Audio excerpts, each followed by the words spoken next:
سلام كبرات تخاتلتي نلومي 25 مسكرم كلتش عن 22 باستدالو زيناتات بريزيدنت كينيا بزعبه كينات تግራይ ملكيتو زهبو مغلصي ጌታቸው ረዳ بزعبه ኤርትራ ملكيتونا ማህበረሰብ ዓለም ዘقربو ሕቶ ሚኒስትር ፍትሒ ኢትዮጵያ ኣብ ልዕሊ ሕወሓት ክስኽ ምስረት ምዃኑ መግላጹ ሰሜን ኮርያ ዝተኮሰቶ ሚሳይል በዝምልከት ዘሎ ሓበሬታን ካልእን ዘጠቃለለ ክኸውን እዩ ኣብዛ ቻናል ድማ ናይ ወትሪ ተኸታተልትን ምዃን ሰብስክራይብ ክትገብሩን ነታ ናይ ደወል ምልክት ክትጥውቁን ብኽብሪ ይዕድመኩም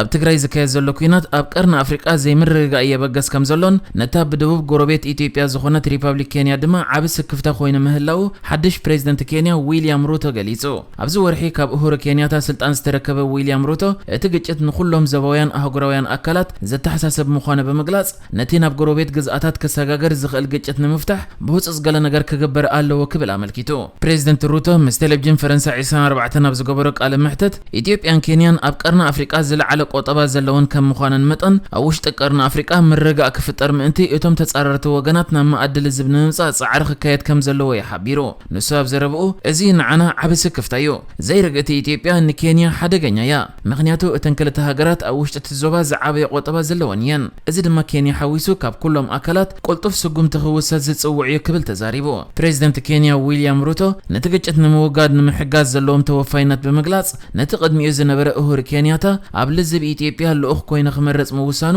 ምእንቲ ሰላምን ልምዓትን እቲ ግጭት ብቁልጡፍ ክፍታሕ ከም ዝደሊ መርኣያ ከም ዝኾነ ተዛሪቡ ካብዚ ወሲኹ ፕሬዝደንት ሩቶ ነቲ ቅድሚኡ ፕሬዝደንት ዝነበረ እሁር ኬንያታ ኣብ ናይ ኢትዮጵያ ዘተ ሰላም ልኡኽ ኬንያ ኮይኑ ምምራጹ ኣመልኪቱ ፕሬዝደንት እሁር ኬንያታ ነቲ ዘተ ክመርሕ ሸሚዩ ኣለኹ ርግኣት ንምምጻእ ዝጀመሮ ስራሕ ንምውዳእ ዘድሊ ዓቕሚ ከም ዘለዎ እፈልጥ እየ እዚ ጎንፂ ክፍታሕ ተስፋ ኣለና መፍትሒ መንገዲ እንከሎ ኢትዮጵያ እንዳተሰቀየት ኮፍ ኢልና ኣይክንዕዘብን ኢና ምስ ፕሬዝደንት ደቡብ ኣፍሪቃ ራማፎሳ ምስ ኦባሳንጆ ምስ ቀዳማይ ሚኒስትር አብይ አሕመድ ተዘራሪብየ እዚ ግጭት ከበቅዕ ከም ዘለዎ ድማ ተሰማሚዕና ኢና ኣነ ኣብ ሕብረት ኣፍሪቃ እምነት ኣለኒ ነቲ ጉዳይ ዝኸውን መፍትሒ ክረኽቡ ክሰርሑ ምዃኖም ከዓ ዝጠራጥር የብለይን ክብል ብዛዕባ ናይ ትግራይ ኩናት ኣመልኪቱ ተዘራሪቡ ይዝርከብ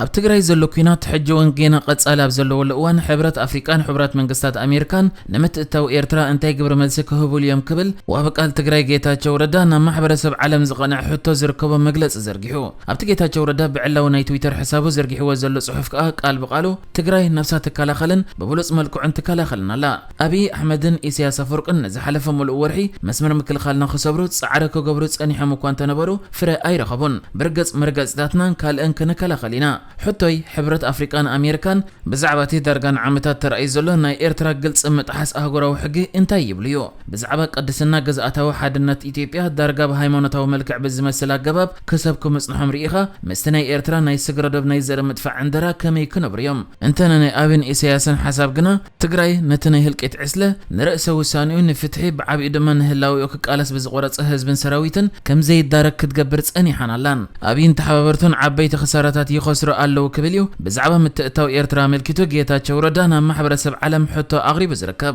እዚ ከምዚልን ኮለ ድማ ሚኒስትር ፍትሒ ኢትዮጵያ ኣብ ልዕሊ ሕወሓት ክስኽ ምስረት ምዃኑ ኣፍሊጡ እቲ ሚኒስትሪ ሂቡ ኣብ ዘሎ መግለጺ ኣብ ቀዳማይ ምዕራፍ ኮሚቴ መርመራን ዓቃቢ ሕግን ኣብ ትሕቲ ሓይሊ ዕማም ሚኒስትሪ ካብ ዘለዎ 4 ኮሚቴታት ሓንቲ ኮይና መስርሕ ዓቃቢ ሕጊ ኣብ መበገሲ ጸብጻብ መርመራ መሰረት ብምግባር ገምጋም ይገብር ከም ዘሎ ክገልጽ እንከሎ ዓቃቢ ሕጊ ግና ክሳብ ሕጂ ቁጽሪ ይኹኑ ኣስማት ናይቶም ክኸሶም ዝሓስብ ዘሎ ውልቀ ሰባት ከም ዘይጠቐሰ ዘሎ ተገሊጹ ሚኒስትር ዲኤታ ክፍል ጠቅላላ ዓቃቢ ሕጊ ሚኒስትር ፍትሒ ፍቃዱ ጸጋ ከም ዝገለጹ ኸኣ ኣብ ዓፋርን ኣምሓራን ዝተፈጸሙ ገበናት ዝበሎም ብደረጃ ውድብ ተፈጺሞም ኢሎ ይኣምን ብምዃኑ እቲ ክሲ ኣብ ወተሃደራውያንን ሲቪላውያንን መራሕቲ ሕወሓት ዘተኮረ ክኸውን ምዃኑ ገሊጹ ብጀካዚ ሚኒስትር ፍትሒ ብዛዕባ እቲ ኣብ ኣኽሱም ዝተፈጸመ ጃምላዊ ቅትለት ኣብ ወርሒ ታሕሳስ መስርሕ ፍርዲ ክጅምር ትልሚ ከም ዘለዎ ሓቢሩ ኣሎ ብዛዕባ እዚ ናይ ኣኽሱም ፍጻመ ብዝምልከት ምስ ሰራዊት ፌደራል ኢትዮጵያን ሰራዊት ኤርትራን ብዝተሓዝ እዚ ሚኒስትር ፍትሒ ናይ ኢትዮጵያ ምርመራ ይገብር ከም ዝነበረ ግን ድሕሪ ሰነ 2021 ዝበዝሕ ክፋላት ትግራይ ኣብ ትሕቲ ቁጽር ሓይልታት ትግራይ ምእታው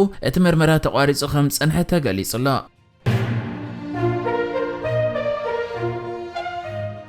ሰሜን ኮርያ ናብ ምብራቃዊ ገማግም ባሕራ ባላስቲክ ሚሳይል ወንጭፋ ክትከውን ከም እትኽእል ይግለጽ ኣሎ። እዚ ድማ ድሕርቲ ኣብ ወርሒ ሰነ ዝተኻየደ ንመጀመርታ እዋን ዝፍለጥ ፈተነ ምዃኑ ወተሃደራውያን ሰበስልጣን ደቡብ ኮርያ ሓቢሮም። ሓንቲ መርከብ ጽዕነት ነፈርቲ ኣሜሪካ ኣብ ሓበራዊ ወተሃደራዊ ልምምድ ንምስታፍ ናብ ደቡብ ኮርያ ድሕሪ ምእታዋ ዝተኻየደ ምውንጫፍ ባላስቲክ ሚሳይል ምዃኑ እውን ተገሊጹ ኣሎ። ደቡብ ኮርያ ነቲ ተግባር ከቢድ ናይ ምትንኻያት ተግባር ክትብል ገሊጻቶ ኣላ። ውድብ ሕብረት ሃገራት ንሰሜን ኮርያ ፈተነ ባላስቲክ ሚሳይልን ኒውክለርን ከይትገብር ከም ዝኸልከላ ይፍለጥ። ሰራዊት ደቡብ ኮርያ ቅድሚ ሰዓት 7 በቆጻጽራ ተሃገር ካብ ሰሜን ፒዮንግያንግ ልዕሊ 100 ኪሎ ሜትር ርሒቓ ብትርከብ ቲኤችን ዝተተኮሰ ናይ ሓፂር ርሕቀት ሚሳይል ዘመልክት መረዳእታ ከም ዝረኸበ ሓቢሩ ኣሎ። እቲ ሚሳይል ኣብ 60 ኪሎ ሜትር ብራኽን ኣስታት 600 ኪሎ ሜትር ርሕቀት ከም ዝተወንጨፈ ድማ ተገሊጹ። ሰራዊትና ኣብ ሙሉእ ድልውነት ዝርከብ ኮይኑ ምክትታልን ንቕሓትን እናጠንከረ ኸኣ ምስ ኣሜሪካ ይተሓባበር ኣሎ ክብል ሰራዊት ደቡብ ኮርያ ኣብ ዘውፅኦ መግለጺ ገሊጹ። ሓለዋ ገማግም ባሕሪ ጃፓን ነቲ ዝተኻየደ ምውንጫፍ ሚሳይል ብምርግጋጽ መራኸብ ጠንቁቓት ክኾነ ኣተሓሳሲቡ። ሚኒስትር ምክልኻል ጃፓን ያሱካዛ ሃማዳ እቲ ሚሳይል ብኣስታት 50 ኪሎ ሜትር ብራኸ ተወንጭፉ ኣብ ምብራቃዊ ገማግም ሰሜን ኮርያ ከምኡውን ካብቲ ፍሉይ ቆጠባዊ ዞባ ጃፓን ወጻኢ ኣብ ዝርከብ ማያት ከም ዝወደቐ ኣፍሊጡ ኣሎ።